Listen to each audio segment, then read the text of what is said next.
aquele mundo do teatro, da interpretação, das artes cênicas. Será que a dramaturgia pode nos ajudar no nosso mundo do T&D? Então vamos aprender? Roda a vinheta.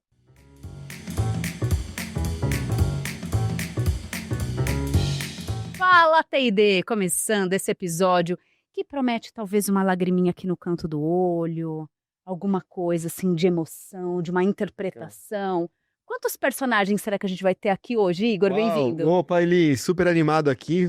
Não sei, tô curioso para saber quantos personagens, como que a gente usa esse aprendizado, essa questão da vivência teatral para aprendizagem, para o desenvolvimento de pessoas nas organizações, que eu sei que é uma atividade super bem valiosa e utilizada e que gera muitos resultados. Então, estou super animado com o nosso papo de hoje. E Igor, essa nossa comunidade abarca muitas disciplinas. Aqui a gente já entrevistou engenheiro, não é? O que será que vem agora? Eu vou apresentar esse nosso convidado, que é Vitor Ornelas. Ele é ator, olha só.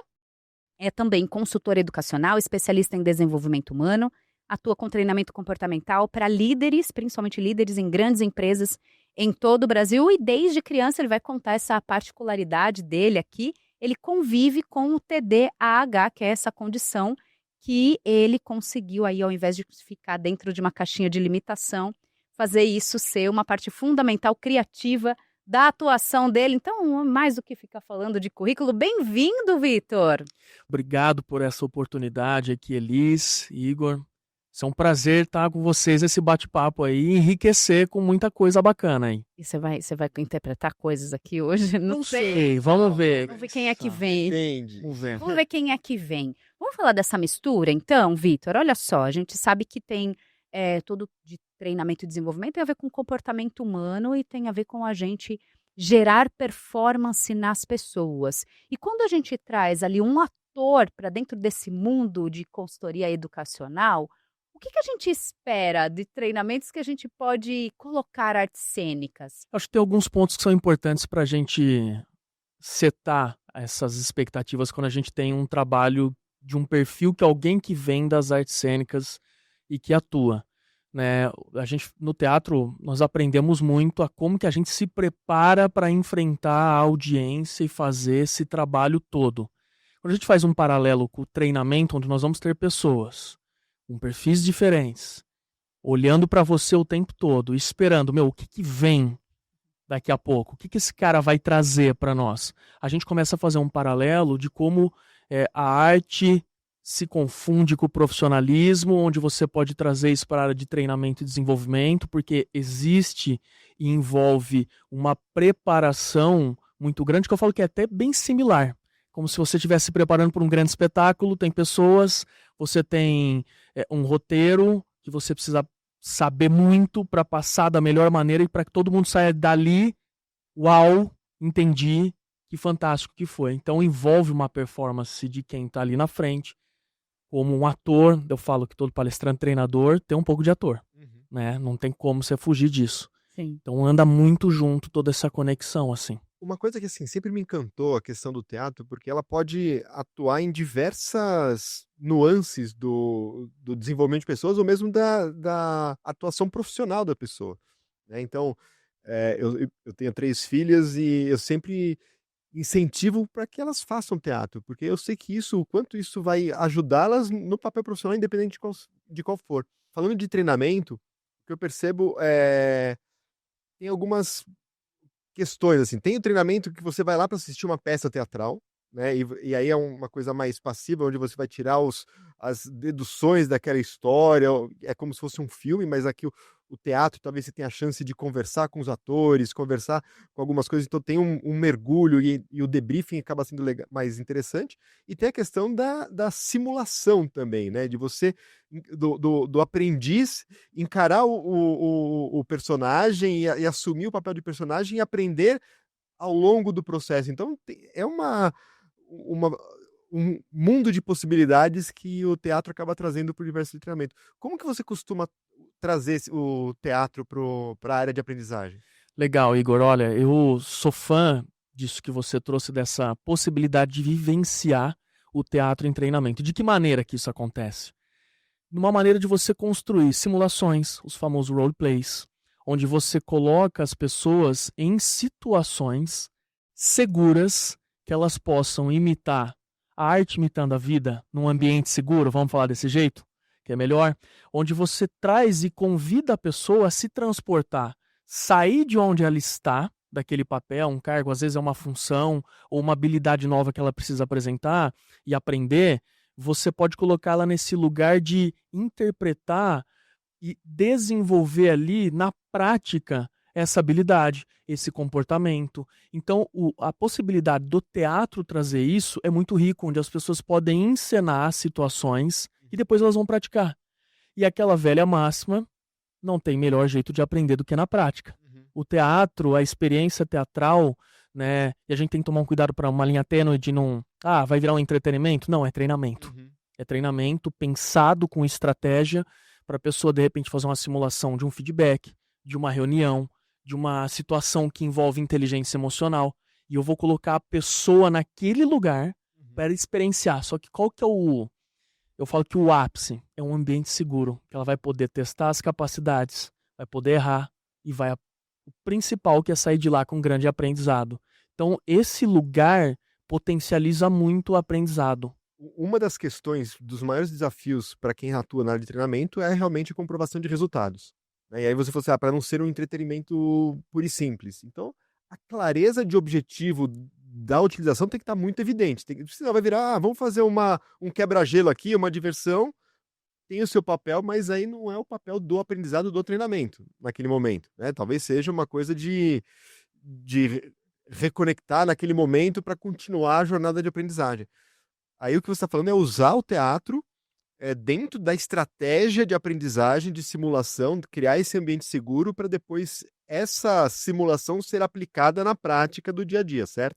Perfeito. Um dos pontos principais, e que eu gosto muito de falar, e é um dos cuidados que eu tenho, é, de fato, traçar o objetivo e dar essa moldura para os participantes. Turma, nós vamos fazer uma simulação, nós vamos aqui encenar uma situação hipotética, mas qual é o objetivo dela? Que você experiencie essa situação na prática, que você se auto-perceba quando você está nessa situação, porque depois você vai estar na prática, depois você vai estar no valendo. Eu sempre falo, aqui é bom que você está comigo, nós estamos no seguro, eu vou te ajudar, vou conduzir, você vai poder testar até coisas que você tem vontade, mas com uma finalidade de para que eu estou fazendo isso? Aonde eu chego com isso? Qual é o resultado disso? Toda simulação, como eu disse, ela precisa ter esse olhar mais clínico e estratégico para não fugir de resultado, para não virar uma coisa assim, uma brincadeira. Não, não é. Tanto é que quando a gente faz algumas simulações, o pessoal entra muito no personagem. É como se eles estivessem vivenciando. Tanto é, Igor, que tem gente que depois das simulações, por exemplo, vou dar um exemplo, uma reunião difícil, conversas desafiadoras. Tem gente que relata para mim e fala assim, Vitor, eu tô sentindo até a sensação, a tensão da reunião. Que eu sinto, na realidade eu tô sentindo aqui, porque as pessoas elas vão para esse lugar. Só que o que é o legal? Elas falam depois, nossa, eu testei algo que eu não tinha coragem de fazer na prática. E aqui eu tô vendo como que eu poderia fazer diferente. Então o aprendizado é muito rico nesse sentido. Ô, Vitor, mas e pra você? Como é que foi? Quem chegou primeiro? Sabe? O ovo ou a galinha? Como é que é isso? Veio o quê? Artes cênicas e depois a aprendizagem, a educação? O que veio antes? Nenhum dos dois. Não, a pergunta de 1 milhão. Para mim, é muito legal falar isso, porque o que veio primeiro, na verdade, foi num por acaso, veio artes cênicas. Depois eu conectei com o treinamento. E eu nunca falei isso pra ninguém, que é muito... A história... A gente vai trazer verdades aqui agora... diretamente nesse início de 2026. Como que funciona? Vou dar um resumo da minha vida e como que eu conectei isso com o treinamento. Eu sempre fui uma pessoa muito ativa e gostava de palco já. De fazer apresentações, colégio, faculdade e etc. Então eu sempre estava envolvido com palco. De alguma maneira ou outra, eu estava lá mostrando alguma coisa que eu fazia. E desculpa te cortar, mas você falou faculdade, então estava envolvido no palco da faculdade, que também não era artes cênicas. Que também não era artes cênicas. Eu sou formado em Direito, Tá. mas eu usava a faculdade de Direito para aprimorar a oratória e presença, então já pegava... O que eu falei? Cara, eu não gosto muito de Direito, mas eu preciso aprender. O que o Direito me trouxe? Eu precisava falar bem, precisava ler bastante, e isso ia me trazer. Eu falei, cara, Isso vai me ajudar pra vida. Ler e se comunicar. E eu lembro que na faculdade ninguém queria fazer as apresentações lá na frente. Tinha júri simulado, tinha as feiras de profissão. Eu falei, quer saber de uma coisa? É aí que eu vou. Eu vou aproveitar tudo isso e vou testar se eu sei fazer ou não. Então eu ia... Simulando na faculdade. Nas faculdades eu já estava simulando e treinando. Excelente. O que aconteceu? Eu tive alguns professores e colegas do meio que falaram assim, Ornelas, que o pessoal me chama de Ornelas, falou assim, cara, não tem nada a ver teatro com você. Você tem que dar palestra, dar mentoria, dar treinamento, usar um pouco disso que você tem de presença de palco. O teatro que você gosta, que eu já fazia de uma forma muito amadora, eu ficava vendo como que fazia, roteiro, eu escrevia muito. E aí eu falava, vou ensinar. E aí eu tava no meio da sala de aula, levantava a mão, pessoal, posso fazer uma apresentação pra vocês? Para descontrair um pouco, e a galera, nossa, o que ele vai fazer? Imitava o professor, fazer uma cena, enfim. E aí eu comecei a escutar alguns feedbacks de alguns colegas sobre essa possibilidade. Cara, você já parou pra pensar que você tem uma pegada meio artística? E eu, bobeira, né? Vocês estão falando isso pra me agradar, porque eu tô passando vergonha, e aí vocês estão falando isso pra me agradar. Qual que foi a virada de chave? Como é que eu cheguei em treinamento? Poucas pessoas sabem disso, porque eu falo que foi um acontecido. Fui fazer um treinamento de desenvolvimento pessoal, 2013. Fui porque eu estava meio perdido na faculdade, porque eu queria vender meu carro, ir para Los Angeles fazer cinema. Ó que ideia de filme americano, né? Claro que meus pais... Sonho americano, ia trabalhar numa empresa de café, ia ser descoberto, beleza. Esse era o cenário. Esse era o... Você já viu? Entrar um diretor. O ápice, volto pro Brasil, novela das 9, cinema, tamo bem. E aí eu fui fazer um curso, que nesse curso de desenvolvimento humano, o último módulo era apresentação e oratória. E o cara falou assim, tem alguém aqui na plateia que tem coragem de fazer uma palestra no improviso? Aí eu falei, não. É um chamado. Eu falei, não. E eu naquele momento, Igor, que eu tava assim, Deus me ajuda, porque eu não sei pra onde eu vou. Porque eu olhava pra galera da faculdade, todo mundo feliz. Era direito, ia ser advogado, juiz, delegado. E eu olhava pra todo mundo e falava, meu, o que eu tô fazendo aqui? Tem nada a ver comigo isso aqui. E aí eu fui fazer. E aí ele falou, você vai falar sobre o quê? Eu falei, não sei, não é improviso? O que você quer que eu falo? Ele falou, fala de relacionamento e etc. Cara, eu já escrevia, tocava violão, tinha roteiro.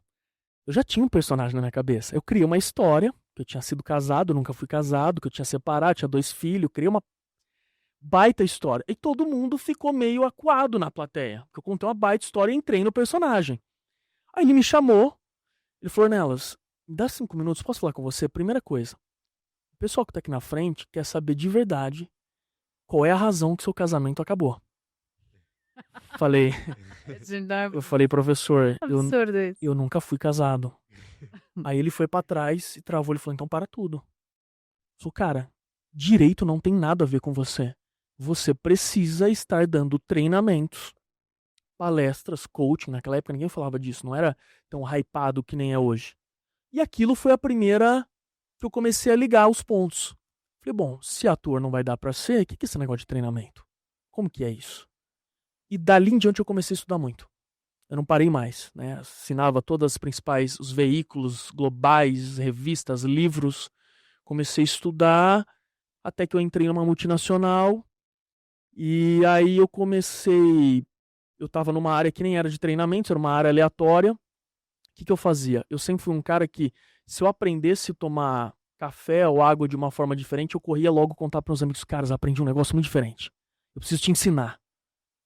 Vem cá todo mundo. Juntava todo mundo numa sala e ensinava aquela maneira diferente.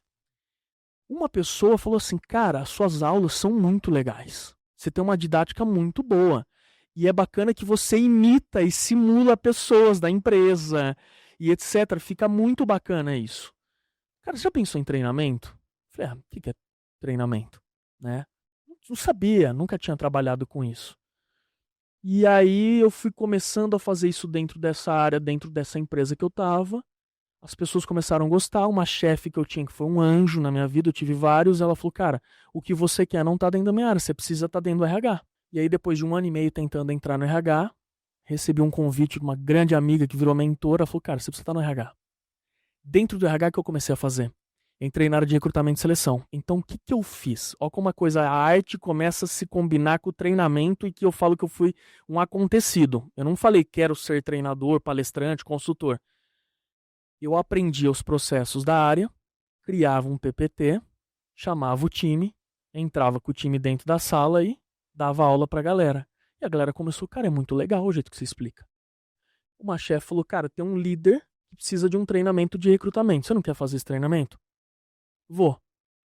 Terminei o treinamento, o cara chegou e falou, cara, foi muito bom isso, você precisa treinar minha equipe. Aí desse líder falou para outro líder, a hora que viu, a coisa começou a acontecer. Uhum. E aí uma colega que já era mais sênior dentro do RH, que na época era uma BP, ela falou, cara, o que você está fazendo em recrutamento? Você é TID na veia. Vai para TID. Eu falei, o que é TID? Para começar, vou eu lá no Google, TID. Não sabia. Comecei a entender, ler sobre andragogia, metodologia de aprendizagem, até que eu comecei a levar isso para fora da empresa. Eu falei, tá aí uma coisa. Eu estou usando um pouco do teatro, porque eu posso dar o treinamento ensinando, simulando, encenando, criando várias circunstâncias, e estou fazendo algo que é super legal, que é ensinar. E aí eu entrei nessa área. Nunca me desprendi da arte, pelo contrário, eu coloco ela, só que dentro do treinamento. Uau! E existe agora parece que um movimento, um desejo maior por tudo que tem a ver com teatralidade, com improvisação. Então são coisas que agora estão bastante no desejo mesmo de T&D. Você também percebe essa busca a mais e que cuidados que os profissionais de T&D precisam ter para isso não virar entretenimento? Elis, eu percebo uma necessidade, até por experiências, aplicações que eu tenho visto no Brasil e nas grandes empresas, de trazer os participantes para esse lugar da simulação, da vivência. Você percebe isso nos treinamentos. Ninguém quer mais um treinamento que vai lá um professor, fala coisa, vai um treinador. As pessoas querem palpar isso, elas querem vivenciar isso. A teatralidade, ela traz esse lado. E o cuidado é sempre você ter o objetivo em foco conectado com uma necessidade do negócio. Precisa estar 100% conectado com o negócio, porque senão vai para um lugar que é entretenimento, de fizer uma simulação, uso isso aqui para quê? Não é isso. Sempre que nós vamos fazer os treinamentos e simulações, eu sempre pego cases baseados em fatos reais das empresas. Situações que acontecem, eu falo assim, me conta um pouco do que tua liderança vive nessa situação. De repente vai um treinamento de feedback. Qual que é a situação que eles mais vivem? Tá, vamos fazer eles vivenciarem isso aplicando a metodologia do treinamento, aplicando uma situação que é muito recorrente, que às vezes o RH traz para você, olha, meu líder não sabe dar o feedback nessa situação. Maravilhoso, vai servir de plano de fundo para a gente convidar o líder e, inclusive, às vezes fazer o líder sair do lugar de líder e ir para o lugar do liderado, da liderada, para ele vivenciar o outro lado. Uhum. E que aí é mais incrível ainda. E essa construção, a Elis falou assim, para não virar entretenimento, para não acidentalmente virar entretenimento, porque assim, eu acho que é muito a ver com a intencionalidade, tá? Qual que é a proposta, qual que é a intenção da gente colocar isso? Pode ser entretenimento, como a gente já falou assim, mas eu acho que cada vez mais a gente tem esse olhar da aplicabilidade daquilo, né? Perfeito. Qual que é trazer na intenção o que a gente espera que eles saiam fazendo a partir daquela simulação, né? E aí, nesse aspecto, conectar essas histórias reais, tomando muito cuidado, né? Para não expor, talvez, o líder nessa questão. Tipo, para não virar aquela coisa de rotular que a pessoa é assim, fulano é assado. Então, é uma arte, realmente, conseguir equilibrar todos esses papéis, né, Ornelas? Ô Igor, perfeito. Essa é a linha tênue, que eu sempre... a gente tem que tomar um cuidado quando nós vamos elaborar esse tipo de atividade, para não gerar exposição, não criar uma sensibilidade, porque ali a intenção é que tenha uma aplicabilidade pós-treinamento. É legal você falar isso, porque me abre um paralelo. Eu lembro quando nós íamos fazer algumas atividades e alguns contratantes, mas não vai ser aquelas coisas muito lúdicas, né? Qual que é o medo? Porque esse lúdico não foi conectado à necessidade de negócio e vivência prática. E aí quem está fazendo não vê valor nisso. Porque o cara fala assim, mas por que eu estou fazendo isso aqui? E acaba em nada? Fizemos aqui uma encenação. Agora, quando você constrói dessa maneira, né? E é muito legal que a hora que eles leem os casos, os perfis, eles falam, meu Deus, eu vivo isso aqui. Vocês vieram aqui entrevistar, vocês estão aqui dentro vendo isso? né? E aí você, com muito cuidado, traz ele para esse lugar para que não vá para essa situação de, cara, isso aqui não vai servir para nada. E aí não é só simular, existe um bom debriefing conectado com o dia a dia da pessoa, existe a conexão com a metodologia que você está ensinando, e isso tem que ser muito bem feito. Para a pessoa que vivenciou falar, opa, agora eu sei o que eu faço naquela situação. E aí é o show. Falando em show, Vitor, você trouxe aqui na sua breve explicação e apresentação, acho que inclusive é um objetivo seu de desmistificar um pouco, você tem diagnóstico de TDAH. Eu queria que vocês falassem um pouco disso, de como que foi essa percepção para você, o quanto que você consegue, por meio disso, até ativar alguns potenciais, e o que você encontra nas empresas, porque a gente sabe que a gente tem vivido um boom de diagnósticos, mas muito mais em crianças, só que a gente tem adultos também nesse enquadramento, mas que nem imaginam que de verdade poderiam ter um diagnóstico. O que você vê disso? Como que você consegue traduzir no seu trabalho no dia a dia para desmistificar um pouco essa questão, ou até uma diminuição de profissional por conta desse diagnóstico? Legal, Elis. Olha, eu acho que é um dos pontos, assim, que tem que ter um certo cuidado, né? Porque viralizou muito nas redes sociais, né? Tudo virou, não tenho atenção, é TDAH. Não é isso. Eu, na minha época, não se falava disso como se fala hoje, né? Você falou quando você era criança, porque a sua época é agora. Não, tudo bem, alguns anos atrás, alguns anos aí, né? Tá, mas faz um tempinho considerável. Vamos fazer o seguinte, em comparação com o que tá hypado hoje, tá? Tá bom. Naquela época não tinha esse olhar. Tinha um grande estudo clínico por trás disso. Não foi algo que, tô com falta de atenção, tenho. Eu fiz umas análises muito profundas com profissionais altamente especialistas que demoraram um tempo para falar, olha, o diagnóstico é esse. O que as pessoas confundem muito? Elas acham que é só falta de atenção. Falta de atenção não é. É a ponta do iceberg, na verdade. O TDAH, ele tem um funcionamento do cérebro de uma forma muito diferente. E eu fui atrás para estudar muito isso, porque na época eu não entendia o que era e etc. Todo mundo falava da agitação e você começa a entender que não é só isso, tem muito mais coisa envolvida, que é o funcionamento do cérebro no sentido de uma pessoa que não tem para uma pessoa que tem. Não é que você perde a atenção. O TDAH, ele tem muitos estímulos, então o foco de atenção dele amplia muito. E por ampliar muito, ele não sabe onde que ele presta atenção direito. Por isso dá a sensação que ele não está prestando atenção ou ele perdeu alguma coisa ali. A pessoa é desatenta. É que o cérebro TDAH, ele tem tanto estímulo de atenção, e isso tem uma sobrecarga muito grande, né? Porque o tempo todo você está conectado com várias coisas acontecendo, e aí acaba acontecendo distrações, porque você não foca em nenhuma nem outra. Você está prestando atenção em várias coisas ao mesmo tempo, né? E aí dá-se a impressão de que a pessoa é muito desatenta. Não é, é que tem tanto estímulo que eu não estou filtrando qual de fato eu estou vendo ali. E além disso, todos nós temos o sistema dopaminérgico no cérebro, o do TDAH, ele tem um nível abaixo. Então, o que eu quero dizer? Para as pessoas normais fazerem qualquer atividade, você precisa de estímulo. Para tudo que você faz, você precisa de estímulo e motivação. A pessoa com o diagnóstico, ela tem um estímulo mais baixo, ela precisa de uma motivação quase que o dobro ou o triplo para entrar em ação para algumas coisas. Então, se aquela tarefa ou atividade não for de algo que ela gosta, a chance dela procrastinar e não fazer é muito grande. Tanto é que profissionais que têm um diagnóstico sério, a chance deles desistirem em momentos difíceis ou atividades que não são prazerosas, eles procrastinarem é muito maior do que uma pessoa normal. E não é porque é questão de ser chato ou não, é porque o cérebro do TDAH, ele precisa de um estímulo maior, de uma motivação maior para às vezes executar o básico. Como se fosse uma dosagem mesmo. Exato. Sim, não vai encher o copo, então ele vai ter menos energia, mas menos vontade de fazer. Exato. Por isso que vem as medicações suporte, para você equilibrar esse nível dopaminérgico, ajudar a pessoa a organizar os pensamentos, porque é muito, a cabeça não para, é o tempo todo muito acelerado. Falta de atenção, é excesso de É atenção. o excesso de muita coisa que você está estimulando o tempo todo. Tanto é que a maioria que tem problema para dormir, porque a cabeça não desliga. A cabeça não desliga, não para. E aí a pergunta é, e dentro do trabalho, como é que funciona? Só que eu tô te contando o funcionamento, mas tem o lado positivo disso.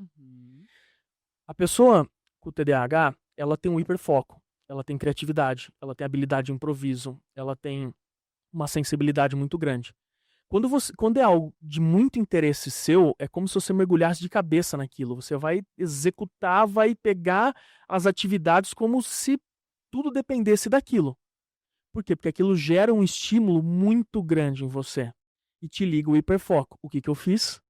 Isso depois de muito trabalho, de muita análise, de muito autoconhecimento, estudar. Eu falei, opa, o que eu gosto? Qual que são meus pontos fortes aqui? Eu comecei a entender o que eu gostava. Aquilo que eu gostava, caí de cabeça para melhorar a forma de treinar, a forma de conduzir treinamento, a forma de me preparar, porque eu falei, cara, eu sou apaixonado por isso. Se eu sou apaixonado, eu vou aproveitar o que isso me traz de muito bom. E aí qual que é o ponto? A pessoa precisa ter essa leitura de si para não cair em algumas zonas cinzentas de perder ânimo muito rápido para algumas coisas. Essa tarefa é chata, essa atividade é chata, não vou fazer.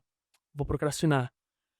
E a pessoa que não tem essa percepção, ela entra nesse lugar. E às vezes ela se distancia. Por isso que alguns profissionais têm até um certo problema em trabalho, às vezes, por não ter essa percepção. Eu fiz dos limões uma limonada e uma caipirinha. Eu falei, me liguei o que eu tinha. Boa ideia. Me liguei. Uma boa ideia, Uma literalmente. boa ideia. Falei, vou usar isso a favor. Quando eu tô em sala, em treinamento, cara, é como se eu desligasse do mundo, eu tô 100% conectado, eu tô com o meu hiperfoco no último ali, porque é uma paixão que eu tenho. Então eu usei isso ao meu favor. Qual é o grande lance que você falou? Mas isso tá tendo muito diagnóstico. A gente tem que tomar um certo cuidado, porque nós estamos em mídias sociais, com muitas tecnologias, e a pessoa acha que por uma falta de atenção... sou TDAH. Bem. As pessoas que estão assistindo a gente aqui, às vezes se identificam, puxa, eu também procrastino nas coisas que eu não gosto de fazer. Assim, então as Bem, fico pessoas super começam... focado quando eu gosto de algo.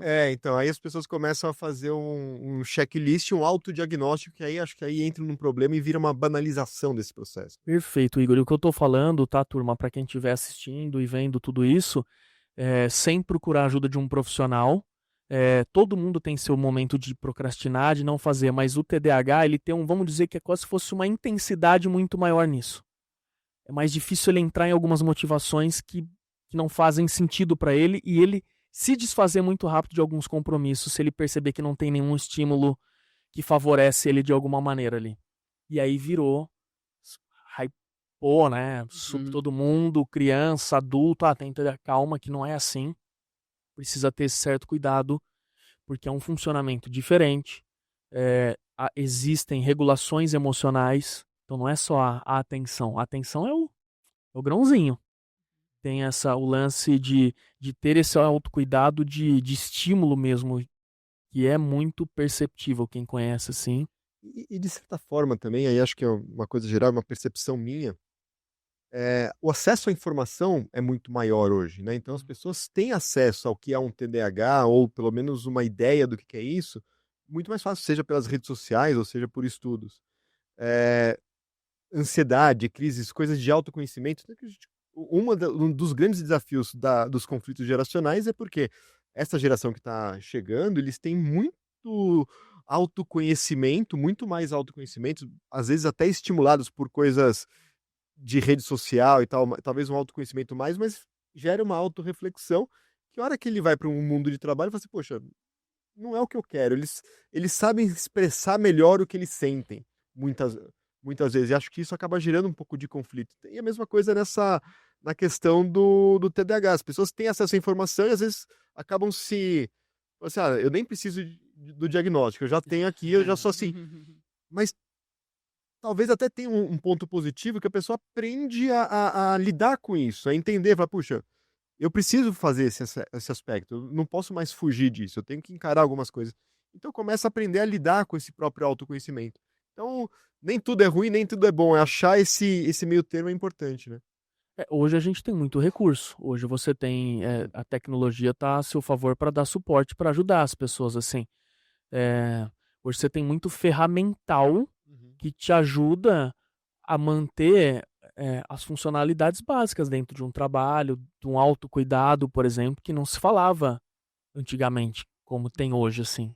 Vitor, você está aí muito na cadeira de treinamento na área de liderança. Tem alguma coisa que nesse início de 2026 a gente possa trazer para os profissionais que estão nos acompanhando, que estão pensando no ano, que está diferente, que é uma tendência, que precisa olhar melhor para o líder em algum aspecto? Você que já está ali acompanhando essa liderança há um tempo? Ó, eu acho, Elis e Igor, tem um ponto muito importante, né? Nós estamos vivendo um boom tecnológico de falar de inteligência artificial a todo custo e ferramental, mas isso não substitui a conexão humana que o líder tem com o próprio time. É, na minha percepção, pelos treinamentos que eu tenho feito aí no Brasil, eu vejo uma necessidade das pessoas se conectarem mais, de estarem mais próximos, o líder ele, de fato entender de pessoas. Não importa o quanto a tecnologia ela veio para dar suporte e ajudar, mas o quanto esse líder não está perdendo tato com as pessoas. As pessoas querem esse líder próximo ainda. Parece até clichê, né? Parece que sempre vem e volta esse assunto de liderança, mas não é, as pessoas querem norte, né? Hoje se fala muito da liderança por propósito. Por quê? Porque eu vejo que as pessoas elas estão querendo, para onde a gente está indo? Tem tanta coisa acontecendo que a figura do líder hoje, de dar esse caminho, de mostrar para onde precisa ir, dentro das empresas cada vez mais, porque o negócio muda o tempo todo. Das empresas que eu atendi, quando a gente começava treinamento em 1 mês, 2 meses, a empresa inteira já tinha mudado. E aí recai na figura do líder, estar preparado para conduzir o time, para conectar com as estratégias de negócio, para saber utilizar as ferramentas novas que estão surgindo. Né? Eu falo que assim, a gente brinca, né? Todo mês a gente atualiza os aplicativos do celular. A liderança tá igual. Sei. Qual é o seu sistema de atualização? É o jeito que você se comunica? Né? A gente vive hoje as 5 gerações dentro do trabalho. O líder ele precisa entender que cada uma tem uma peculiaridade para fazer gestão. Então não tem como eu fazer uma gestão, eu acho que é só desse modelo. Eu preciso entender mais de gente. Olha só, surgindo muitas tecnologias e a necessidade de entender mais de pessoas e motivações nunca foi tão importante quanto agora. Por quê? Porque é estratégico. Porque são as pessoas que vão fazer a movimentação na era da tecnologia, a mudança do negócio. Então eu preciso e vejo que a liderança ela precisa ter esse olhar 360, porque ela é o holofote da mudança dos negócios hoje. E eu tenho percebido uma necessidade ainda mais de ter esses treinamentos e desenvolvimento para deixar essa liderança mais afiada. Então, o que antes, talvez, algumas empresas... vamos treinar a liderança, vamos ver o que acontece. Não, hoje tem que fazer parte de um orçamento estratégico dedicado para falar, cara, nós vamos preparar esse pessoal, porque são eles que vão movimentar a empresa. Então, eu acho que tem muito esse lugar, assim, sabe? Utilizar o aplicativo da liderança, não é mais a cada 5 anos. Exatamente, não dá mais. A versão ali tem que É a ser versão. relevante. Exatamente. A gente está chegando no final, a gente tem um momento Toma e Devolve, um momento T&D. E Igor, é contigo. Vamos lá, começar aqui. Eu vou mudar. Vai. Autoconhecimento. Autoconhecimento, o que significa para mim? Isso tem que ser curtinho agora, tem que ser... Autoconhecimento, se aprofundar nas suas verdades. O que você pensa sobre uso de medicação? Qualquer tipo de medicação de um modo geral. Eu acho que se for necessário e você precisa de um suporte, muita responsabilidade, com a ajuda de especialistas, nunca através de sites e nem plataformas de inteligência artificial ou amigo. Não vá por esse caminho. Dr. Google, não. Dr. Google ou inteligências artificiais que agora viram médicos. Sim. Não façam isso. Acho que é válido para situações que de fato precisam. Atividade física. Todo dia. Isso é valor pessoal. Tem que ser todo dia. 5 da manhã. Se puder, 5 da manhã. Clube das 5 da manhã. Clube das 5. Para fechar, o que não é óbvio sobre o Vitor? Você falou várias coisas aí de você, mas é que aqueles que quando veem aí seu LinkedIn, todo o seu currículo, não faz ideia de quem seja você. O Vitor, ele é sofisticadamente simples. Ele gosta de simplificar aquilo que é óbvio, mas nem todos estão enxergando, mas que precisa ser feito, dito ou vivido. Uau. É isso. Como é que as pessoas se conectam com você para continuar essa conversa? Podem me achar pelo LinkedIn, que tá Vitor Ornelas, ou pelo Instagram, Vitor Nelas, tudo junto. @Vitor Nelas, com 2 L's, tudo junto. Estarei lá para receber quem puder. Uau! Muito E bom. aí, Igor, a gente conseguiu aí apurar dentro de nós novos personagens? Acho que esse é o objetivo, e de como a gente leva isso para o dia a dia de quem está desenvolvendo pessoas, né? Então, acho que esse é sempre a ideia, foi muito bom. Valeu, Vitor. Obrigada, Vitor, de ter vindo até Obrigado. aqui. Obrigado vocês pela oportunidade, quem estiver assistindo. Curta, aproveita, compartilha muito esse conteúdo. Espero que ajude a impactar algumas vidas aí. Boa, olha Bom, só, valeu. pessoal, 2026 só está começando, tá bom? Vamos aí passar esse conteúdo adiante, principalmente atualiza o aplicativo de Gente. Um beijo, até a Valeu. próxima, tchau, tchau.